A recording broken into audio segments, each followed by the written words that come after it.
부착 응력에 영향을 주는 요소를 먼저 얘기를 하고 절단에 대해서 우리가 얘기를 하게 됩니다. 자, 부착 응력에 영향을 주는 요소는 당연히 철근과 콘크리트 사이가 붙어 있는 그 면에 생겨서 생기는 그 응력이니까 콘크리트의 피복, 철근의 직경, 정착의 길이, 횡방향 철근이 얼마나 더 들어가 있는지의 여부, 그 다음에 꾹 눌러주고 있으면 철근과 콘크리트 사이에 이렇게 압력이 지압이 작용하게 되면 더 부착이 증가되겠지 당연히. 그래서 지압 발력이 증가에 의한 콘크리트 구성력의 증대 이런 것들은 부착 강도를 증가시키고 쪼개임을 최소화시킬 수가 있다라고 하는 것을 알 수가 있고요.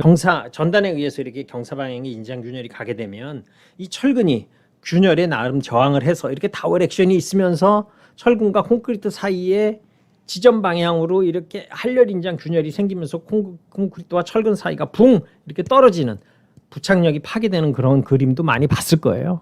그래서 이 전단에 의한 인장 철근의 장부작용을 얘기할 때 부착에 의한 쪼개 능력이 굉장히 증가돼서 차라리 전단 철근을 조금 조밀하게 하면 이러한 장부작용에 의한 불리한 효과를 줄이고 부착 강도도 증대된다고 얘기했었습니다. 그러니까 인장 철근, 전단 철근 저런 것들도 다 부착 강도에 영향을 미치는구나. 즉 횡방향 철근, 굳이 전단이 아니더라도 우리가 횡방향에 어떤 기능을 하는 철근을 집어넣어도 부착에 되게 영향을 주겠구나. 인장부 철근이 필요에 의해서 전달되는 딱 그 점은 일단 불연속 지점이에요. 불연속이다라고 하는 것은 연속과는 다르지, 그지? 철근의 인장력 변화 정도가 매우 크게 될 수가 있고, 그리고 부착 응력이 증가되고 휨근열이 조기 발생으로 국부 부착 응력 집중이 더욱 증가가 된다는 것을 알 수가 있습니다. 그래서 연속, 불연속되는 거, 그것도 좀 불안한 거지, 그지? 덜렁덜렁 내가 원한다고 모멘트만 이렇게 준다고 딱 자르는 게 꼭 바람직한 거는 아니구나라고 이렇게 여러분들이 생각을 할 수가 있고요.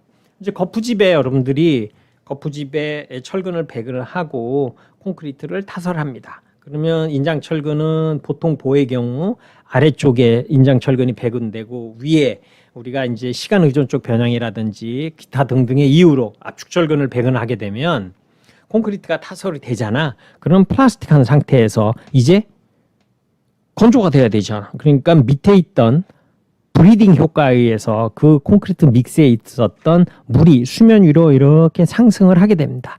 그래서 표면 위에 좀 지저분하게 이렇게 보이는 그런 수분 그런 것들을 우리가 레이턴스라고 얘기를 해요. 그래서 레이턴스를 깨끗이 제거한 다음에 아저씨들이 깨끗하게 미장을 이제 하는 건데, 레이턴스가 올라오는데 밑에 있는데 수분이 위로 올라올 거 아니야. 위로 올라오는데 내가 딱 올라오는데 밑에 철근이 있어. 올라와야 되는데 철근이 있어. 그러면 물이 철근이 있네. 안녕하세요. 그러고 돌아가나? 아니지. 철근 그 위치에 있었던 물은 올라오다가 철근 밑으로 깔려. 그 나머지들은 올라오고. 그러면 철근과 콘크리트 사이에 얇은 수막이 끼게 되지. 얇은 수막이 끼게 되면 부착 강도가 당연히 떨어질 거 아니야. 그러니까 상부에 있는 철근이냐 하부에 있는 철근이냐 등등에 따라서 콘크리트 상부로 상승하는 물이나 공기 이런 것 때문에 수막에 의해서 부착력이 감소될 수 있다라고 하는 겁니다. 그리고 부착 강도 U라는 것을 우리가 이제 얘기했었는데, 부착 강도도 마찬가지로 전단과 같이 루트 FCK에 비례한다라고 하는 것들이 많은 실험 결과를 통해서 얘기를 해주고 있어요. 그러니까 우리 지난번에 간단한 평형식에서 나왔었던 U도 루트 FCK에 비례한다라고 하는 저식을 머릿속에 잠깐 넣어놓고 있으면 잠시 뒤에 부착 강도에 대한 또는 정착 길이에 대한 걸 얘기할 때 여러분들한테 도움이 많이 될 겁니다. 그다음 이형 철근의 표면에 돌기가 있잖아. 그런 돌기가 있기 때문에 일단 쉬어 키의 역할을 하니까 부착 강도가 더 증가되겠지. 그 부착 강도를 증가시키려고 돌기의 모양을 너무 요란스럽게 얘기를 만들어낼 수도 있겠지만, 순간적으로 돌기와 콘크리트 사이에 부착이 증가돼서 좋아질 수도 있겠지만, 그렇게 그런 기능만을 가지고 돌기 모양을 우리가 너무 요란하게 만들면 그 돌기 자체가 딱 깨져버리면 생각지도 않게 또 부착이 뚝 떨어지잖아. 그러니까 돌기의 형태는 서양 외국의 경우에는 다양한 형태의 돌기의 철근이 사용되고 있는데 우리나라는 한 종류의 돌기만 사용이 되고 있어요. 근데 부착 측면에서는 조금 더 다양한 형태의 돌기를 사용하는 것이 좀 필요할 수도 있을 것 같아요. 이러한 것들이 부착 응력에 영향을 주는 요소들이라고 할 수 있는 거고요. 외워야 된다기보다는 여러분들이 이렇게 곰곰이 생각을 해보면 생각할 수 있는 그런 부분들입니다. 그죠?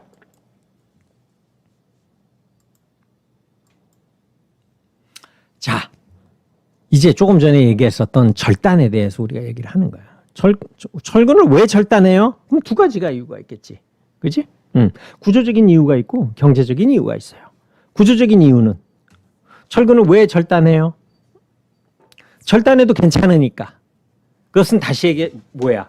그 철근 없어도 괜찮으니까. 또는 그 철근 없애고 나머지 철근만으로도 충분하니까. 어느 쪽으로도 대답을 할 수가 있지. 그지? 구조적인 이유는 절단되지 않고 연장되는 철근만으로도 충분히 단면력이 발휘되어 외력에 저항할 수 있다는 것을 의미합니다.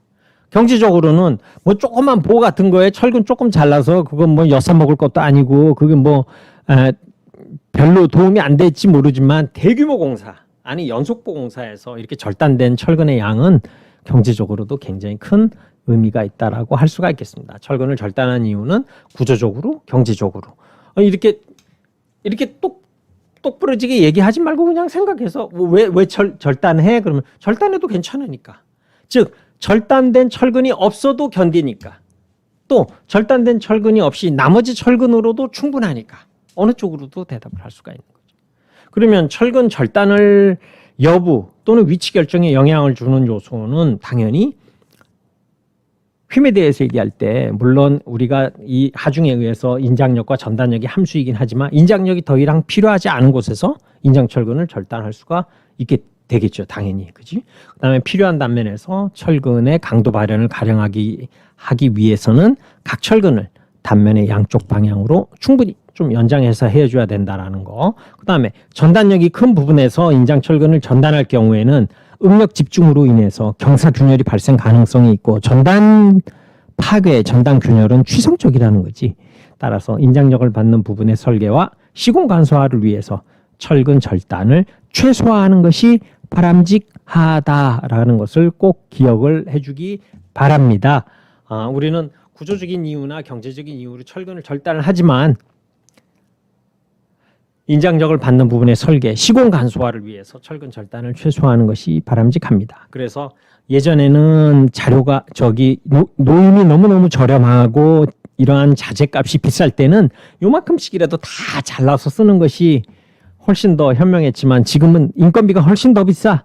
그러니까 그냥 바깥에서 자르지 않고 통째로 철근을 조립해서 기중기로 이렇게 쭉 들어가지고 박스 그 거푸집 안으로 기중기로 쭉 내리고 거기서 그냥 콘크리트 치고 끝내버리는 경우가 더 많이 있습니다. 근데 이것은 어느 것이 더 바람직하다기보다는 그 시대에 지금은 노임이 훨씬 비싸죠. 그죠?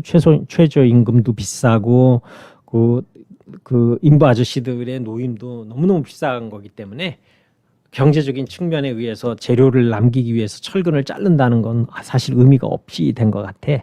그치? 그럼에도 불구하고 철근 절단 여부, 위치 결정에 영향을 주는 고려사항 등은 이러한 것들이 있다라고 하는 것을 기억을 해주면 좋을 것 같고요. 여러분들이 갖고 있는 교재에 이렇게 하이라이트를 하면 좋을 것 같습니다. 그렇죠?